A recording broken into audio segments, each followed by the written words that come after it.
وأعوذ بك من الجبن والبخل وأعوذ بك من غلبة الدين وقهر الرجال. اللهم إني أسألك العافية في الدنيا والآخرة.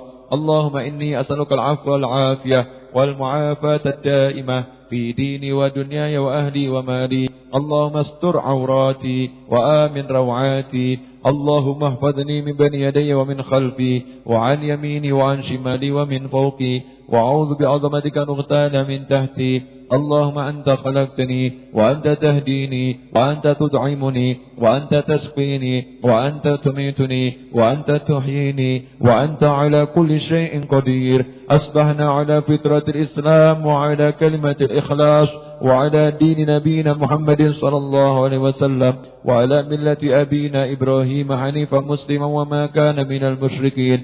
اللهم بك أصبحنا وبك أمسينا وبك نحيا وبك نموت وعليك نتوكل وإليك النشور. أصبحنا وأصبح الملك لله والحمد لله رب العالمين. اللهم إني أسألك خير هذا اليوم، فتحه ونصره ونوره وبركته وهداه. اللهم إني أسألك خير هذا اليوم وخير ما فيه وخير ما قبله وخير ما بعده، وأعوذ بك من شر هذا اليوم وشر ما فيه وشر ما قبله وشر ما بعده. اللهم ما أسبه بي من نعمة أو بأحد من خلقك ومنك وحدك لا شريك لك، فلك الحمد ولك الشكر على ذلك يا الله. سبحان الله بحمده عدد خلقه ورضا نفسه وزنة عرشه ومداد كلماته.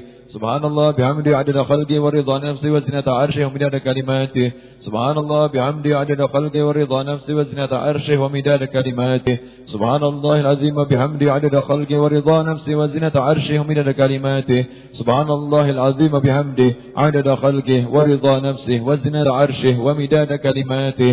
سبحان الله العظيم بحمده عدد خلقه ورضا نفسه وزنة عرشه ومداد كلماته. سبحان الله عدد ما خلق في السماء. سبحان الله عدد ما خلق في الأرض. سبحان الله عدد ما بين ذلك.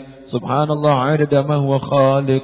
الحمد لله عدد ما خلق في السماء. الحمد لله عدد ما خلق في الأرض.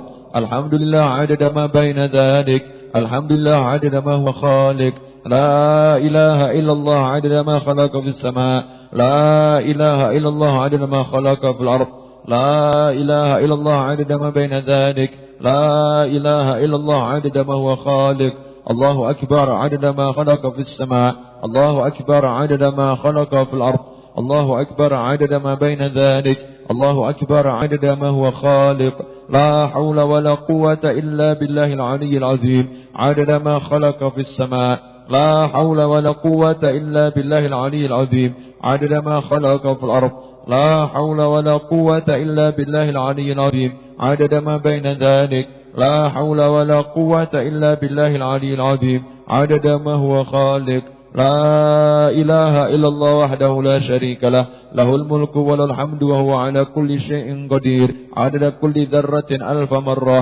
لا إله إلا الله وحده لا شريك له، له الملك وله الحمد وهو على كل شيء قدير عدد كل ذرة ألف مرة. لا إله إلا الله وحده لا شريك له، له الملك وله الحمد وهو على كل شيء قدير عدد كل ذرة ألف مرة. اللهم صل وسلم على سيدنا محمد وعلى ال سيدنا محمد مفتاح باب رحمة الله عدد ما في علم الله، صلاة وسلاما دائمين بدوام ملك الله عدد كل ذرة فمرة. اللهم صل وسلم على سيدنا محمد وعلى ال سيدنا محمد مفتاح باب رحمة الله عدد ما في علم الله، صلاة وسلاما دائمين بدوام ملك الله عدد كل ذرة ألف مرة. اللهم صل وسلم على سيدنا محمد وعلى ال سيدنا محمد مفتاح باب رحمة الله عدد ما في علم الله، صلاة وسلاما دائمين بدوام ملك الله عدد كل ذرة ألف مرة. يا رب صل على محمد وبلغ الكل كل مطلب. يا رب صل على محمد وبلغ الكل كل مطلب. يا رب صل على محمد وبلغ الكل كل مطلب. يا رب صل على محمد وبلغ الكل كل مطلب. يا رب صل على محمد وبلغ الكل كل مطلب. يا رب صل على محمد وبلغ الكل كل مطلب. يا رب صل على محمد وبلغ الكل كل مطلب. يا رب صل على محمد وبلغ الكل كل مطلب. يا رب صل على محمد وبلغ الكل كل مطلب. يا رب صل على محمد